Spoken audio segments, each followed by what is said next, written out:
আসসালামু আলাইকুম। সংবাদে আপনাদের সবাইকে স্বাগত। সংবাদ শিরোনাম।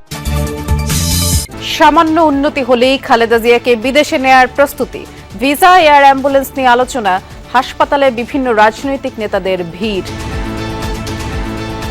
তার এখন যে শারীরিক অবস্থা, বিদেশে নেওয়ার জন্য যে প্রয়োজনীয় বিষয়গুলো রয়েছে এবং এর অ্যাম্বুলেন্সের ব্যাপারগুলো নিয়ে যথেষ্ট আলোচনা হয়েছে এবং সেগুলোর মোটামুটি কাজ এগিয়ে আছে। ওনার শারীরিক অবস্থা ক্রিটিক্যাল, তবে স্থিতিশীল আছেন, উনি এখনো ফাইট করছেন।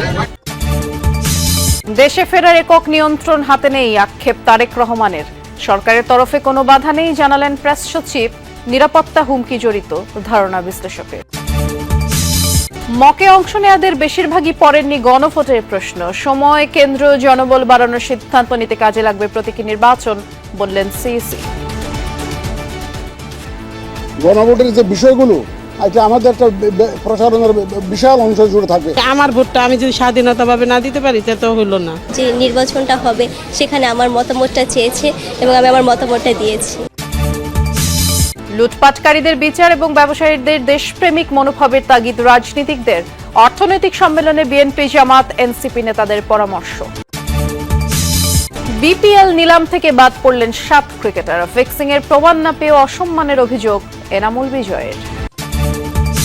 খালেদা জিয়াকে বিদেশে নেয়ার জন্য ভিসা প্রস্তুত আছে, এয়ার অ্যাম্বুলেন্সের জন্য যোগাযোগ করা হয়েছে, কিন্তু এর আগে খালেদা জিয়ার শারীরিক পরিস্থিতি স্থিতিশীল হতে হবে। বিকেলে দলের গুলশান কার্যালয়ে এমনটাই জানিয়েছে বিএনপি মহাসচিব মির্জা ফখরুল ইসলাম আলমগীর। এদিকে এখনও অপরিবর্তিত খালেদা জিয়ার শারীরিক অবস্থা তেমন উন্নতিও হয়নি। নানা জটিলতায় সিসিউতে নিবিড় পর্যবেক্ষণে তার চিকিৎসা চলছে। নানা রোগে আক্রান্ত ৮০ বছর বয়সী খালেদা জিয়া ২৩ নভেম্বর ফুসফুসে সংক্রমণ এবং হৃদযন্ত্রের সমস্যা নিয়ে আবারও ভর্তি হন হাসপাতালে। মেডিকেল বোর্ডের তত্ত্বাবধানে সিসিইউতে দেশি বিদেশি বিশেষজ্ঞ চিকিৎসকদের ধারাবাহিক নিবিড় পর্যবেক্ষণে চলছে বিএনপি চেয়ারপারসনের চিকিৎসা। বিএনপি মহাসচিব জানান, শুক্রবার রাতে দীর্ঘ সময় সভা হয়েছে মেডিকেল বোর্ডের। দেশের বাইরে নেয়ার প্রয়োজন হতে পারে, কিন্তু তার আগে খালেদা জিয়ার শারীরিক পরিস্থিতি স্থিতিশীল হতে হবে। তার এখন যে শারীরিক অবস্থা, সেই অবস্থায় তাকে বিদেশে নেওয়ার মতো কোনো শারীরিক অবস্থা নেই। তবে বিদেশে নেওয়ার জন্য যে প্রয়োজনীয় বিষয়গুলো রয়েছে, আপনার ভিসা, অন্যান্য দেশের সঙ্গে যেসব দেশে যাওয়ার সম্ভব হতে পারে সেসব দেশের সঙ্গে যোগাযোগ করা এবং এর অ্যাম্বুলেন্সের ব্যাপারগুলো নিয়ে যথেষ্ট আলোচনা হয়েছে এবং সেগুলোর মোটামুটি কাজ এগিয়ে আছে। আমার অ্যাক্টিং চেয়ারম্যান, আমার নেতা, দলের প্রধান, তিনি তার পোস্ট দিয়েছেন। এটা ব্যাখ্যাটা আমি ঠিক দিতে পারবো না এই মুহূর্তে আপনাদের সামনে। আমি কোনো বাধা দেখি বা দেখি না দেখি, এটা ইম্যাটেরিয়াল নাও। আমি আপনাদেরকে প্রথমে বলেছি যে উনি যে পোস্টটা দিয়েছেন এটাকে আপনারা ধরে নেন যে দিস ইজ দ্য পোস্ট, তার ভাষ্য এটা, আর তো কোনো ব্যাখ্যার প্রয়োজন নেই। মহাসচিব বলেন, হাসপাতালে অতিরিক্ত ভিড়ের কারণে চিকিৎসকরা বিব্রত বোধ করছেন, তাই কাউকে জমায়েত না হওয়ার আহ্বান জানান তিনি। নাগরিক ঐক্যের সভাপতি মাহমুদুর রহমান মান্না জানান, খালেদা জিয়াকে সিঙ্গাপুর বা ইউরোপে নেয়ার প্রস্তুতি চলছে, তবে তিনি এখনও ফ্লাই করার মতো শারীরিক পরিস্থিতিতে নেই। তারা কোনো আশাবাদের কথা বলছেন না, কিছু বলছেন না, কিন্তু বলছেন গত কয়েকবারের মতো যেরকম তিনি খুবই ক্রিটিক্যাল অবস্থা থেকেও আবার ফিরে এসছেন, উনি ক্রিটিক্যাল অবস্থা থেকে স্টেবল হয়েছেন, ভবিষ্যতের জন্য দোয়া করবেন আপনারা। বিদেশে নেওয়াটা এখনই নেওয়া যাবে না সম্ভবত, মানে ফ্লাই করবার জন্য যে স্টেবল কন্ডিশন দরকার ওইটা হয়নি। বিদেশে যাবার জন্য যে প্রস্তুতিগুলো নিতে হয় সেই প্রস্তুতিগুলো তারা নিয়ে রেখেছেন। খালেদা জিয়ার শারীরিক অবস্থার অবনতির খবরে গভীর উদ্বেগ জানিয়ে তার জন্য দোয়া ও রোগমুক্তি কামনা করেছেন রাষ্ট্রপতি মোহাম্মদ শাহাবুদ্দিন। দুপুরে হাসপাতালে খালেদা জিয়ার শারীরিক অবস্থার খোঁজ নিতে যান এনসিপি নেতারা। পরে সাংবাদিকদের সাথে কথা বলেন তারা। ওনার শারীরিক অবস্থা ক্রিটিক্যাল, উনি নিবিড় পরিচর্যা পাচ্ছেন, অ্যাডভান্স ট্রিটমেন্ট পাচ্ছেন, তবে ওনার অবস্থা স্থিতিশীল আছে, ক্রিটিক্যাল কিন্তু স্থিতিশীল, এবং চিকিৎসা চলছে।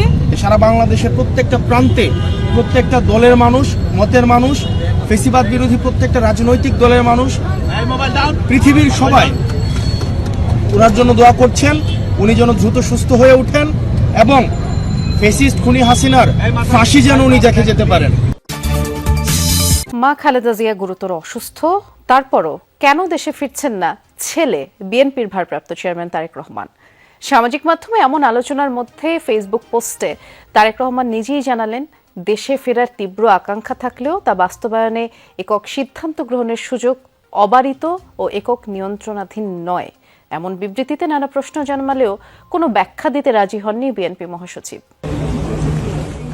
বাংলাদেশ থেকে লন্ডনের দূরত্ব প্রায় ৮,০০০ কিলোমিটার। এই যাত্রাপথ কয়েক ঘন্টার হলেও ভার্চুয়ালি মা খালেদা জিয়ার শয্যা পাশেই সন্তান তারেক রহমান। প্রত্যেক মুহূর্তে মেডিকেল বোর্ড থেকে চিকিৎসার যাবতীয় আয়োজনে নিবিড় যোগাযোগ বিএনপির ভারপ্রাপ্ত চেয়ারম্যানের। স্ত্রী ডাক্তার জুবাইদা রহমানও মেডিকেল বোর্ডের সদস্য। তবুও দেশে ফিরে মায়ের পাশে সশরীরে না থাকায় সামাজিক মাধ্যমে সমালোচনায় বিদ্ধ তারেক রহমান। সেই মতামতকে সম্মান জানিয়ে ফেসবুক পোস্টে মায়ের জন্য দোয়া চেয়ে নিজের অবস্থান ব্যাখ্যা করেছেন তিনি। সেখানে তিনি বলেন, এমন সংকটকালে মায়ের স্নেহ স্পর্শ পাবার তীব্র আকাঙ্ক্ষা যে কোনো সন্তানের মতো আমারও রয়েছে, কিন্তু অন্য আর সকলের মতো এটা বাস্তবায়নের ক্ষেত্রে আমার একক সিদ্ধান্ত গ্রহণের সুযোগ অবারিত ও একক নিয়ন্ত্রণাধীন নয়। স্পর্শকাতর এই বিষয়টি বিস্তারিত বর্ণনার অবকাশও সীমিত। রাজনৈতিক বাস্তবতার এই পরিস্থিতি প্রত্যাশিত পর্যায়ে উপনীত হওয়া মাত্রই স্বদেশ প্রত্যাবর্তনে আমার সুদীর্ঘ উদ্বিগ্ন প্রতীক্ষার অবসান ঘটবে বলেই আমাদের পরিবার আশাবাদী। তারেক রহমানের এই বিবৃতি নিয়ে উদ্বেগ উৎকণ্ঠা তৈরি হয়েছে সাধারণ মানুষ থেকে রাজনৈতিক অঙ্গনে। সিদ্ধান্ত নিতে কার কাছে তারেক রহমান এখনও নিয়ন্ত্রণাধীন, বাধা কোথায়? গুলশানের সংবাদ সম্মেলনে বিএনপি মহাসচিব এসব প্রশ্ন এড়িয়ে যান। আমি ঠিক দিতে পারবো না এই মুহূর্তে আপনাদের সামনে। আমি কোনো বাধা দেখি বা দেখি না দেখি, এটা ইম্যাটেরিয়াল নাও।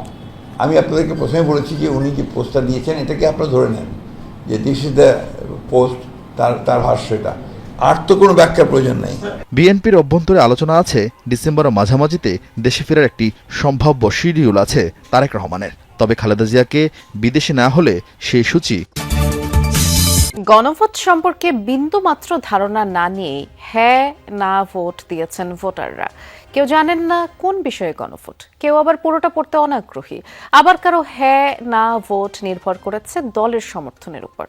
ইসি আয়োজিত মক ভোটের এই চিত্র। সিইসি জানান, মক ভোটের ফলাফলের উপর ভিত্তি করে সময়, ভোট কেন্দ্র, জনবল সহ যাবতীয় লজিস্টিক্স সমন্বয় করা হবে। গণভোটের প্রচারণা বাড়াতে সরকার ও ইসি একসাথে কাজ করবে। নির্বাচনের সুষ্ঠু পরিবেশ নিশ্চিত করবে ইসি। জাতীয় সংসদ নির্বাচন এবং গণভোট একদিনে আয়োজনের কারণে আগেই চ্যালেঞ্জগুলো শনাক্ত করতে চাইছে নির্বাচন কমিশন। মক ভোটের ফলাফল বিশ্লেষণ করে কোথায় এবং কিভাবে সমন্বয় করতে হবে তা নির্ধারণ করবে ইসি। মক ভোটিং হলেও উৎসবমুখর ছিল পরিবেশ। নির্বাচনী পরিবেশ সুষ্ঠু রাখতে আইন শৃঙ্খলা রক্ষাকারী বাহিনীর উপস্থিতি ছিল চোখে পড়ার মতো। সকাল ৮টা থেকে শুরু হয় ভোট গ্রহণ। ভোটার স্লিপ সংগ্রহের জন্য ভোট কেন্দ্র শেরেবাংলা সরকারি বালিকা উচ্চ বিদ্যালয়ের বাইরে ৬টি বুথ স্থাপন করা হয়। নারী ও পুরুষদের জন্য পৃথক ৪টি ভোট কক্ষ রাখা হয়েছিল। শুরুতে কম থাকলেও 10টার পর বাড়ে ভোটার। ত্রয়োদশ জাতীয় সংসদ নির্বাচনের প্রস্তুতি উপলক্ষে এই মক ভোটের আয়োজন করে কমিশন। ভোটার সংখ্যা ৫০০ বিবেচনায় নিয়েই ছিল প্রস্তুতি।